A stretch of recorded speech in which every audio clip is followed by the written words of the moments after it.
Welcome to season 3 of the Immigrant Finance Podcast. This season, we're going to be going deep into talking about the things that can hold us back from really moving forward with our finances and getting on track in our journeys for building wealth. In the prior 2 seasons of the podcast, we have covered so many amazing topics. We've had such incredible guest speakers. There's a wealth of knowledge in there that's going to help you advance your finances. So make sure to check out the past episodes and get ready for season 3. We're going to be jumping in even deeper, uncovering the barriers that can really hold us back and taking things to the next level. Can't wait to see you there. Take care.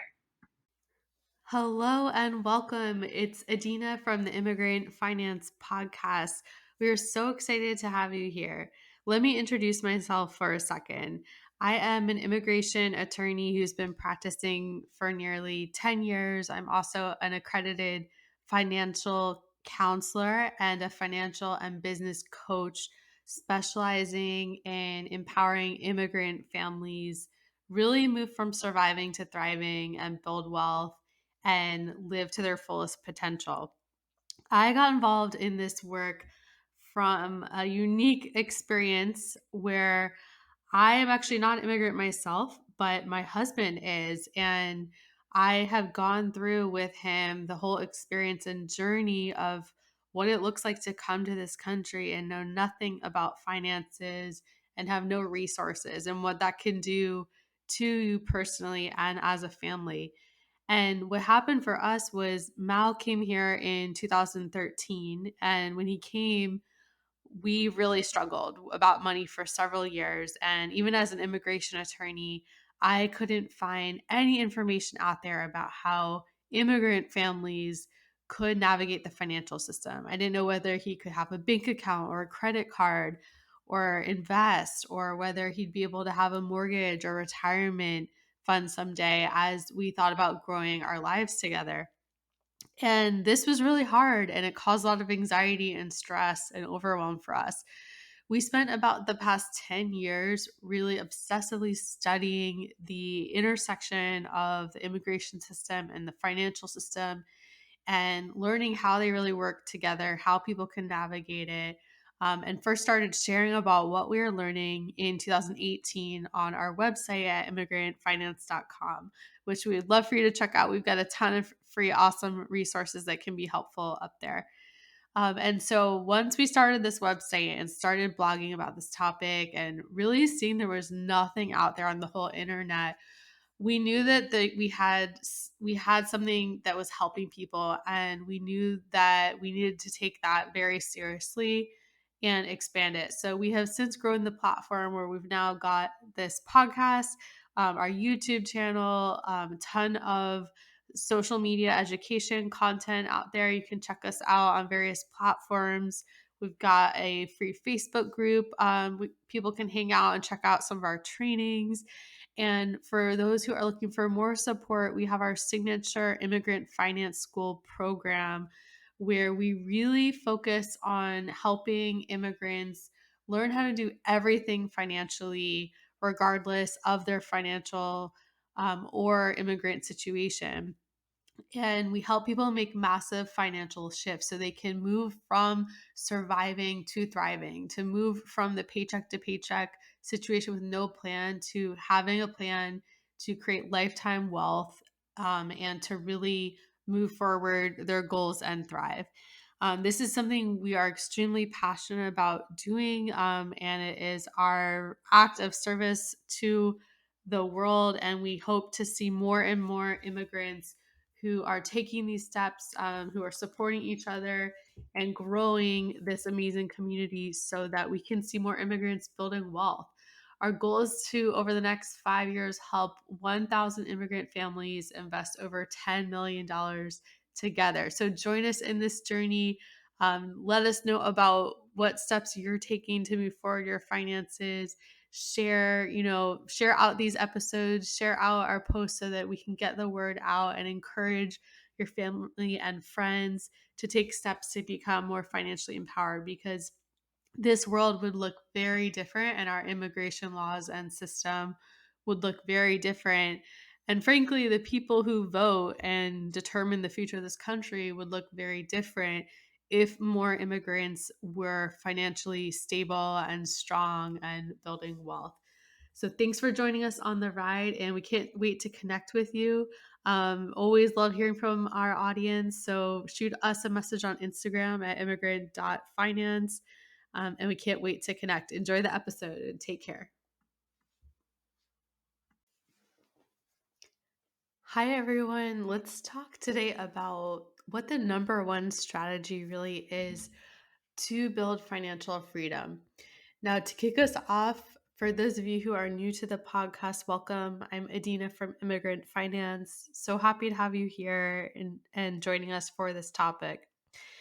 Let's chat about first what is not the number one way that people are able to build financial freedom. Because there's a lot of things you might think it would be that arguably are contenders and are important and all things that I would recommend of what I'm going to mention, but are not going to be the number one thing to move the needle, to change the game for you to actually put yourself in a position where you can be building wealth. So, number one, saving. Saving is not going to help you build significant wealth and financial freedom for many reasons. The main one being that when you save money in a bank account, the money actually loses value every day due to inflation. Inflation means that your money loses on average 3% of value every year as the value of the dollar goes down, as the dollar gets worth less and less over time. And so the only way to really keep up with inflation, to stay on par with it or even exceed it, is to be investing your money. So saving is not the number one strategy for financial freedom. Number two, investing. Probably at many points in this podcast and in talks I've given, you've probably heard me say that investing is not one of the number one ways for financial freedom. And I definitely do agree it's one of the number one ways, but it is not the number one way. So investing is absolutely important, and there's many different kinds of investing. There's investing in the stock market, which we talk a lot here. There's also investing in yourself, investing in real estate, investing in a business. These are all critical tools for building wealth and definitely up there in the list. But again, not number one, because even if I taught you to invest perfectly, or if you took investing super seriously and had a really powerful strategy, you would certainly get far, but it would be difficult to reach financial freedom without the number one strategy that I'm going to be speaking about being part of the mix. All right, the third thing that is not the number one strategy for financial freedom is, let's see, I'm kind of making this up as I go. I have to be honest because there's so many different things you would think it is, right? So I would say the number three thing is not how much money you make, right? There are lots and lots of people out there who make a lot of money and they don't have a penny to their name because they don't know how to manage that money and hold on to that money and use that money wisely. I knew someone actually from where I grew up who ended up getting a very high paying job, making two or $300,000 a year salary, and he had $12 to his name, despite also growing up in a wealthy family, because he had a gambling addiction and he didn't know how to manage his finances, right? So that's just an example of how, like, just because you make a lot of money doesn't mean you're going to have financial freedom. And in fact, there are a lot of people who make very high salaries who do not have strong personal finance skills and actually don't have wealth to their name, again for the same reason, because they were never taught how to manage it, right? So these are some of the things that are not the number one thing for building financial freedom. But let's talk about what that number one thing is. And again, I could probably debate and have really fun conversations with you all about what that number one thing should be, and my opinion may change. But today, as of the day of recording, my opinion is the number one thing is making decisions. Oh, yes, I said it. Making actual decisions. This is the number one strategy for financial freedom. And you may hear me say that and be like, what, Adina? Like, what does that have to do with finances? Like, come on, like that, I don't, that can't be the number one thing. And I used to think that too, until I heard over and over various different people that I really respect who have different perspectives on finances and business and wealth building and mindset and spirituality and all these areas, all kind of say at different points over the past year how incredibly powerful the the the act of making a decision is. And I've been applying that lesson and testing it for over a year now. And I have also seen how powerful the results are when you learn to be someone who actually makes decisions. And when you get out of the analysis paralysis and the indecisiveness that we can so easily fall into and just make decisions. Let's talk a little bit about why this is so important. So, first of all, this is something wealthy people understand very well. Excuse me, I'm getting over our family all being sick recently, so I have a little bit of a cough. Yeah, so yeah, let's talk about why this is important. So wealthy people know super well how important decision making is, because they know that the time they waste being indecisive, right, or going back and forth and weighing the pros and cons, and all of that, and losing time and going into analysis paralysis and questioning things and doubting things, they know that the time they lose doing that is more risky than the risk of making a potentially wrong decision. Now that can only be true if you can learn to be someone who makes good decisions, but also we're all human. We can't always all make the right decision. So you do have to accept that being a decisive person and making decisions is going to mean having some risk of sometimes making the wrong decision.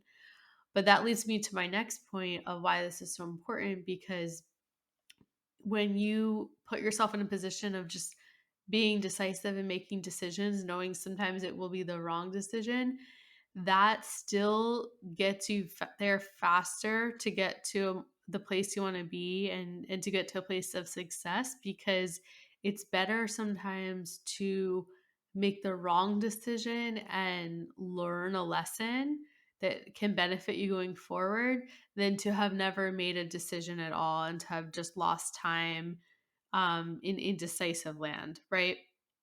So, yes, sometimes our most powerful lessons that lead us to success later are from our failures. So, this is something wealthy and successful people understand really well, that they learn so much from their life experiences, and that there's very little we can control.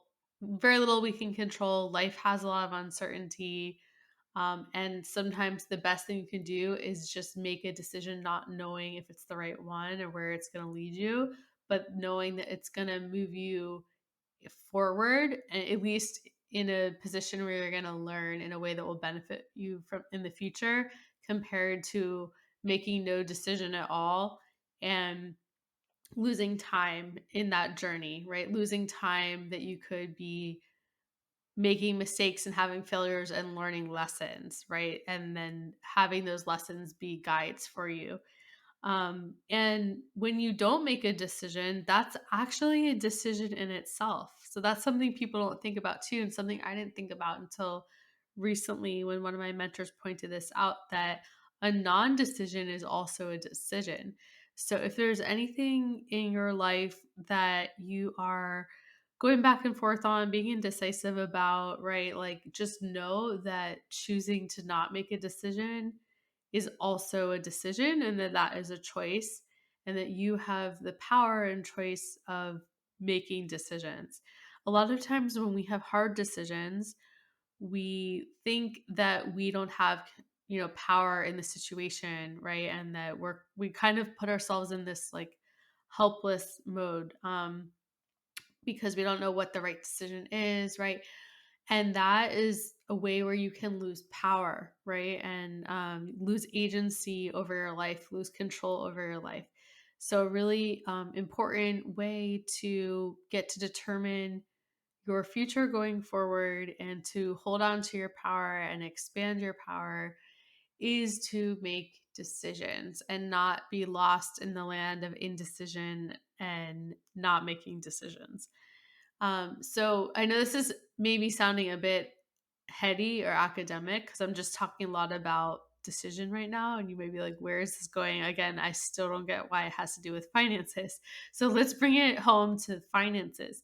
So this can come up with like everything with finances. And oh man, have I been through this and continue to go through this with various things. Like in the beginning it can be like, just I save? Should I budget? Should I pay off debt? Should I invest? Like I just don't know where to start, right? Like that alone can put people in analysis paralysis. And I talk to people all the time who are going through that, and they're in the beginning of their financial journey and they don't know where to start. And a lot of people give up then because they get overwhelmed by it and they just don't know what to do, when instead you can just take the time to find some guidance, whether that's reading some free blogs out there, listening to podcasts like this, or reaching out and asking for support or taking courses, doing whatever is going to best serve you to get a little grounding beneath your feet to understand some of the basics and be able to take that first step so that you can at least pick one of those things. Sometimes it's better to just, pick one than pick none at all, right? And just start somewhere. There's an analogy I always love referring to of if you are like drowning, lost at sea, and you're treading water and trying to stay afloat and you're getting tired and you're running out of energy, at some point, if you don't know where land is, you just have to pick a direction and swim and like hope for the best, because you have a higher chance of reaching land and surviving if you do that than if you just never pick a direction to swim and you just stay there treading water and eventually get tired and have to give up. So sometimes it's just picking a direction to swim, and that can be the decision. I think that's a great analogy when it comes to finances or anything where you have indecision. And another way it can come up with finances is, not knowing what you want to do in terms of your strategy for a particular goal with your finances. So maybe it's like budgeting, and you're like hearing about all these different approaches to budgeting, and there's different tools you can use and apps and spreadsheets people have, and some people are using envelopes, and some people are writing down every single thing, and some people are saving all their receipts, and some people just do it in their head. Like some people use apps and automate it. So it can be easy to never start budgeting because you're not sure which one of those to do. So again, think of the treading water, just pick a direction to swim. And what I mentioned earlier about sometimes it's better to just try something and have, even if you fail, because you're going to learn from that lesson. So that's a lot of what it looked like for us when we first started budgeting, and when we first started exploring personal finance. We're like, we didn't know the best way to budget. We didn't know how to budget. Like we were overwhelmed by all the different ways we were seeing online of how you could budget and what people's opinions were about that. So we just started picking some that intrigued us and like testing them and refining strategies and looking at the different tools and seeing what worked best for us, which pretty much meant what was the most like effortless and easy and save the most time, right? Which is what we teach our students, because who has time to like write down every transaction they make in an Excel sheet every week? We were never going to do that. Yeah, so it's like just sometimes you got to test things out, and that's okay, and that's part of the journey of how you can figure out what works really well. Like we now have an amazing system for budgeting that we've really figured out from failures and trial and error, and seeing what worked and didn't work, that now works super well for us and works really well for a lot of our students. So it's just an example of like, you got to try somewhere. Same thing with investing. That is definitely higher risk to do trial and error with, right? Because you can like lose money doing that. So that is one thing I would say to focus more on, finding a way to get more education and guidance about investing. And then the overwhelm there can happen of like, who should I trust? Whose advice should I listen to? Like, should I pay a financial planner to manage my investments for me every year? Should I try to figure it out on my own? Like, should I watch all these YouTube videos at 2 in the morning and get really overwhelmed and give up? Like, it's just, there's so many different options out there with investing as well. So with this, I would also say, like, focus on picking a decision that feels good to you and going with it and seeing how it goes. And you can always modify, you can always iterate and go in a different direction if it's not working for you, or if you're not, if it's not resonating for you, the approach that you're learning. But again, with investing, focus on making a decision about getting the education first so that you have a strategy and can be smart about it when you get started. So these are some ways that decision making can be very, very important when it comes to finances. And I wanted to share a couple statistics about, stepping back again, the importance of making decisions when it comes to finances, and everything, and being more decisive, right? So let's see, I had some stats pulled up. I'm just seeing where I have them in my notes. Here we go. Okay. So did you all know that Americans spend on average about 3.1 hours per day watching TV, more than any other activity besides sleeping? And Americans waste on average 34 hours a week watching TV. This is data from the 2020 US Bureau of Labor Statistics American Time Use Survey. So that shows you right there, how much time people are losing, you know, from watching TV that they could be using to advance their lives and learning about finance. And this is connected to being decisive, because it's so easy when you're tired to just like give up and be overwhelmed and not spend time on your finances, or to just like watch TV after working all day. I totally get that. I definitely have days like that. Definitely had a lot of days like that recently, especially with our toddler being sick, but like sometimes you can just make a decision and be like, okay, I'm going to spend like one of those 34 hours a week I watch TV to learn about finances, or I'm going to spend like 1 hour a day, learning about finances instead of watching 3 hours of TV. I'll do like 2 hours of TV, one hour on finances. That's a way you can just be decisive, like with your schedule and your time, to just be like, I'm going to put me first and I'm going to prioritize myself so that I can get my finances in order, learn how to grow my money, start a business. Like, that's time you could be using to start a business that could get you to be able to leave your job or invest more, or pay off debt more, and do whatever it is to help you in your goals to build generational wealth.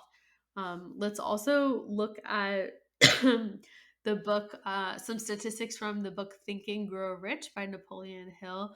He has some very interesting data, from a long time ago now, but studying wealthy, successful people back in the day.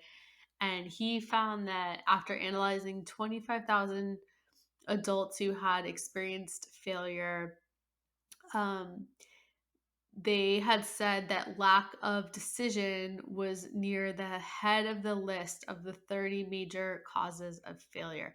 So, of the 30 different ways studied where people experience failure, lack of decision was at the top of the list, looking at 25,000 adults.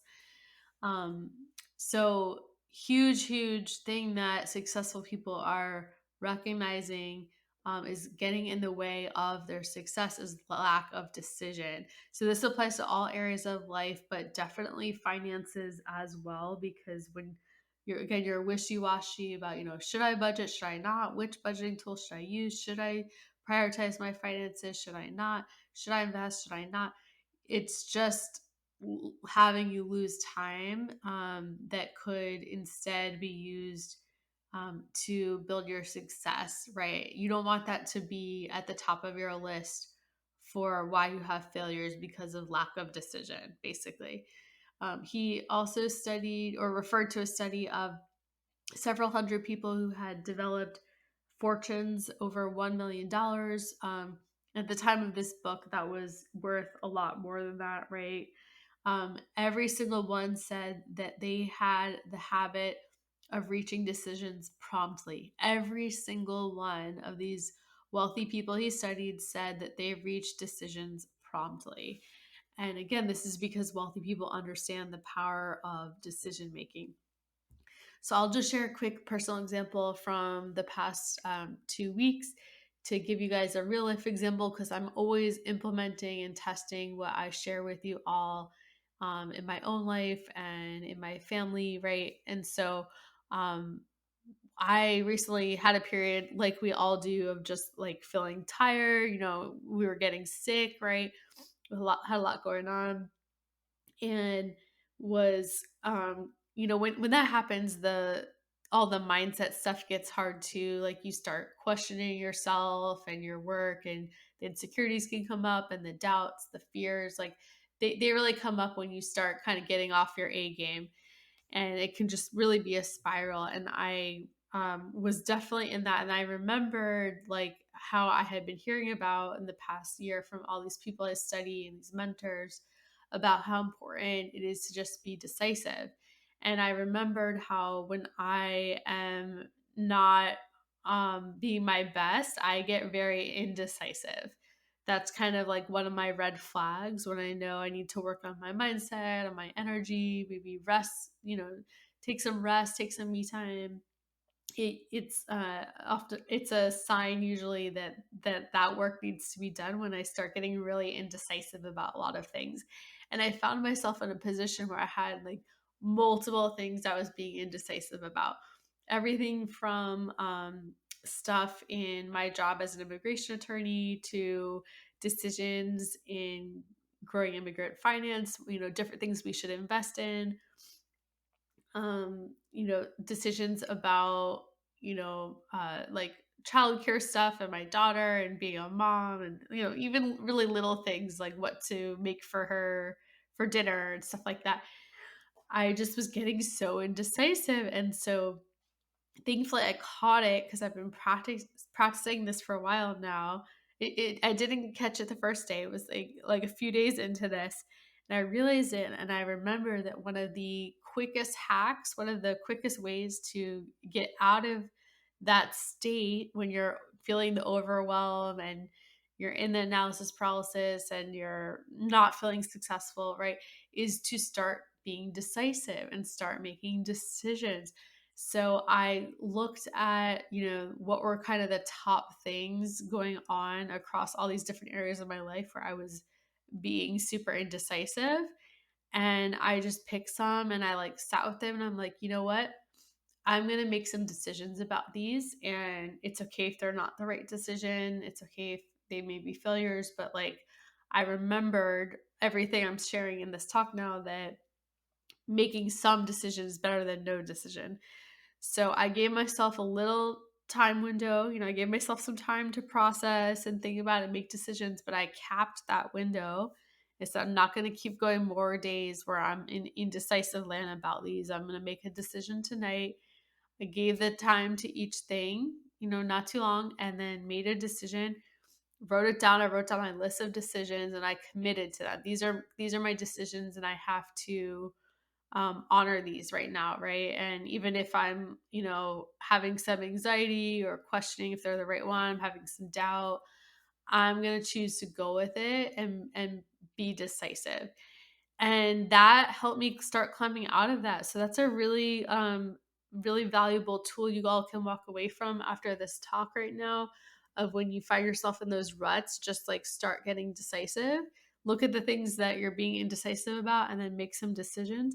But also on a broader level, for your journey of financial freedom and building generational wealth, like think about with your finances, what can you be decisive about? What can you get out of analysis paralysis with and make a decision to go forward in so that you can put yourself in a position where you are better off with your financial game, because that's going to be the way to move things forward and really reach your goals, is making those decisions in the first place, right? If we don't make the decisions, we can't do the work to actually get there.